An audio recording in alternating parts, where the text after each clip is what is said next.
I'm wondering if you would help me identify a cult. There's a group of people who hold an outlandish belief, one that I've never heard of or encountered before. Maybe you could call it a conspiracy theory. And they have taken over the comment section on a video that I made about a year ago. I have no clue who these people are, or if there's a name for this movement or this cult or whatever it is. And I'm hoping that if I tell you the story of what's going on here and I read you some of the comments, that it might ring a bell for you and you could point me in the right direction for a couple of reasons. One, to kind of have a little bit of a laugh, which is mean. I know it's mean and it's not the point of this video, but there's no getting around it. I'm going to tell you what the idea is here in just a minute, but it is such a bad idea that you can't help but giggle at it a little bit, no matter how mature we might want to be. But the bigger point, and this is the bigger thing I'm hoping to accomplish, is that I would like to understand the people who think this thing. I would like to get a sense in my mind of what would be going on in someone's life that would cause them to hear something like this and say to themselves, that's what I want. That's who I want to be. Okay. Now we need to get to the idea. I'm going to tell you that by way of the story. I made a video about a year ago called I Put a Scale Map of Bible Lands Over the Top of the United States. Here's what I noticed. It's a very YouTube-y title, but I'm proud of this video. The best stuff on the internet, the best stuff on my channel is not born out of chasing after the algorithm, trying to get those sweet, sweet clicks. It's born out of your own curiosity. And what I was curious about was just how big is the land of the Bible? How long would it take to get from one place to the other in the Bible stories? So I took a map of the Holy Land. I made sure it was all to scale. I made it semi-transparent, and I took it and I dropped it over the top of my home country, the United States. I've been to the place where the Bible happened a fair amount, but I don't feel those distances. I feel intuitively the distances of my own country. And I thought, well, if I just line it all up, then I can kind of picture the Bible stories a little better. It's very innocent. There's no agenda other than that.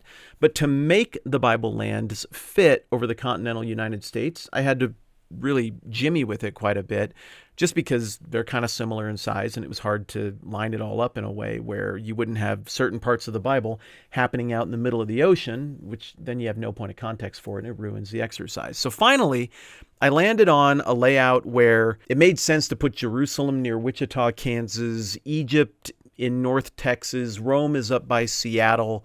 None of this means anything. It's just the only way I could get it to fit. Again, the original audience that viewed this video when it first came out, they totally understood the exercise. Great comment section. We had a lot of fun with it. Well, eventually, YouTube is like, all right, your video's done. Enough people have seen it, and we're going to turn off the crank, and we're not going to recommend it to people anymore. That's fine. The video did great.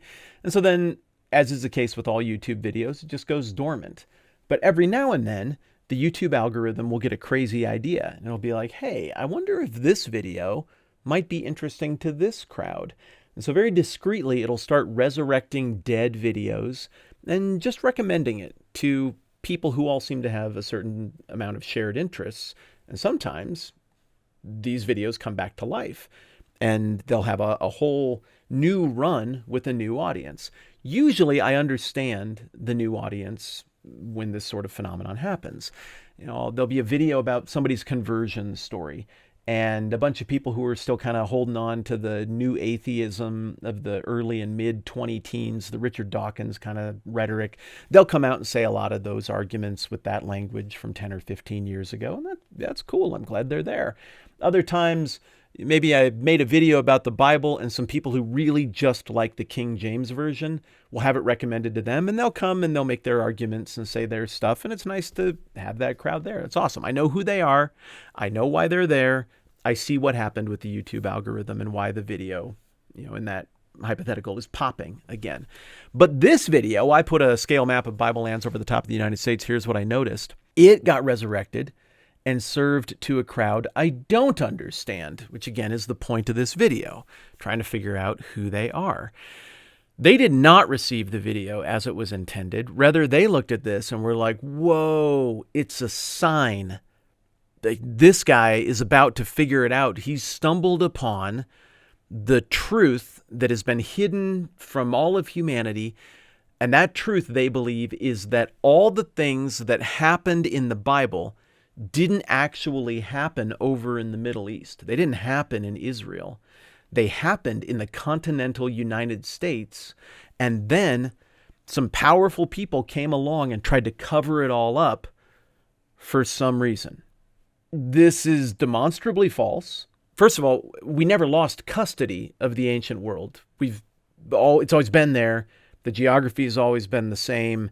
It's not like, oh, we just didn't see it for a few thousand years and now it's back and there are competing theories.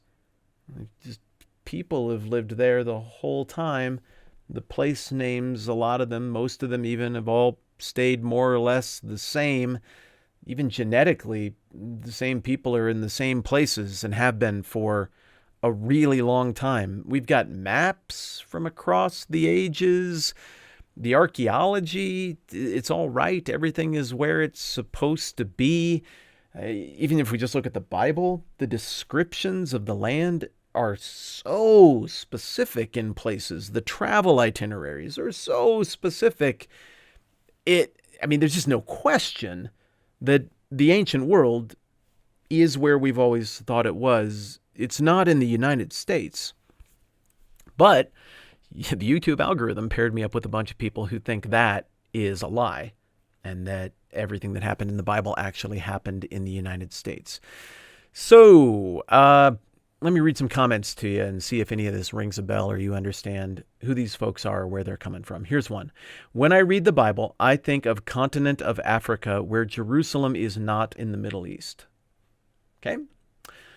Another comment. The reason is matches because this is the land of the Bible. Gulf is the Egyptian sea, boat emoji.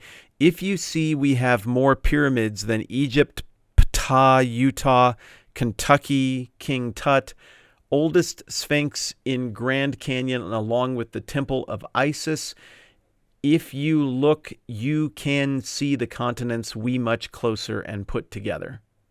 Well, look, obviously that doesn't sound like a person who's writing that who has maybe fully got it together. If that's a native English speaker, that's not great.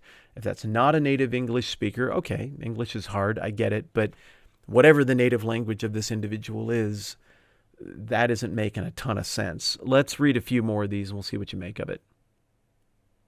New York is Babylon. God showed me this city is definitely besieged. God sent me to do works for him.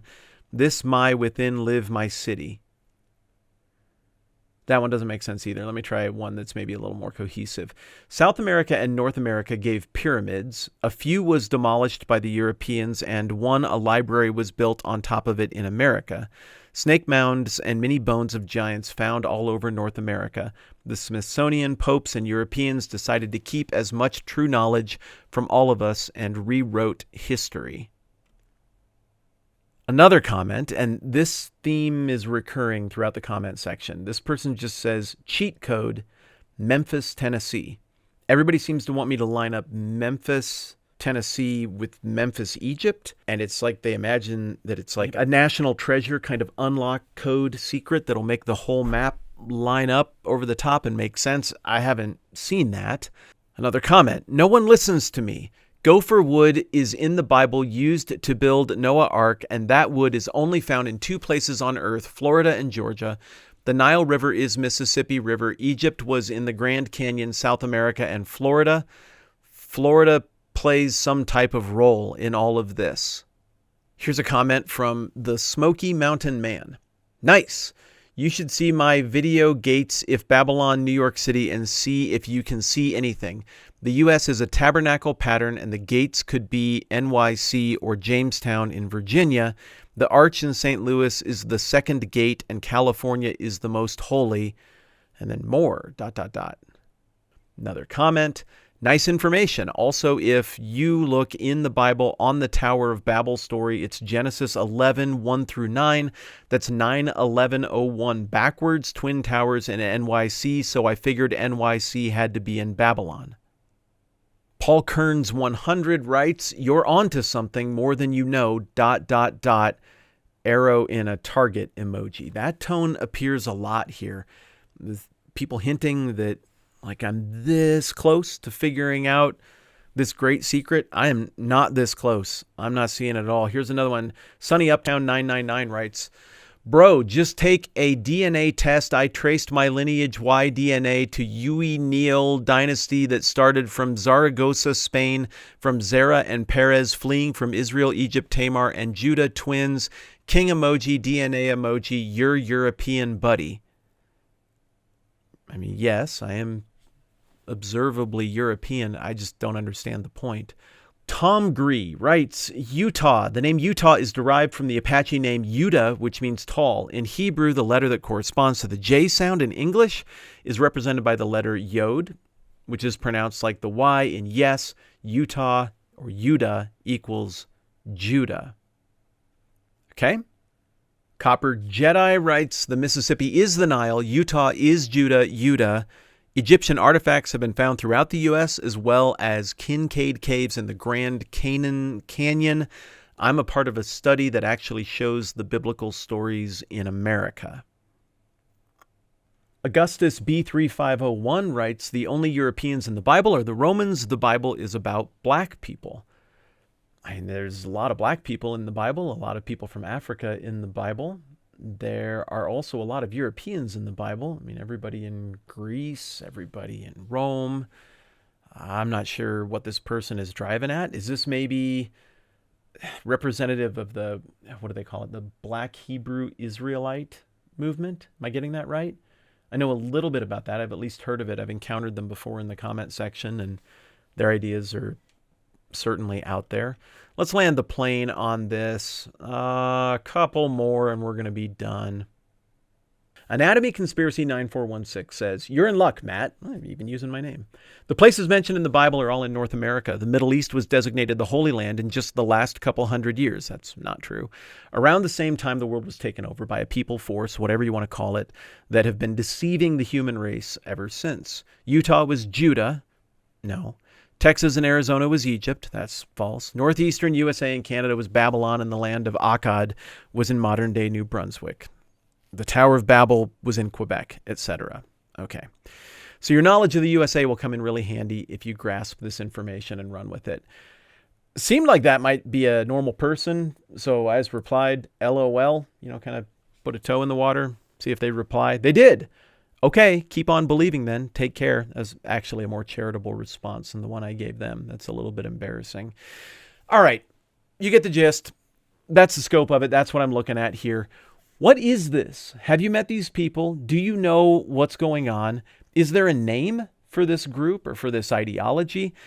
I've got a few theories. Here's a quick rundown on what they are. One, this is nothing. It's not a thing at all. It's a product of the algorithm pulling together people who otherwise would never overlap, but you do enough stuff online, eventually all the different algorithms, all the machine learning figures out, oh, this kind of person likes this, and this kind of person's likes this, and they all just get clumped together, and then this kind of comment section happens. Could be that. It's nothing. Thing number two, I'm not trying to pick a fight with anybody, but Utah comes up a lot in there. You're thinking it too. Is this some weird thread of something related to Mormonism?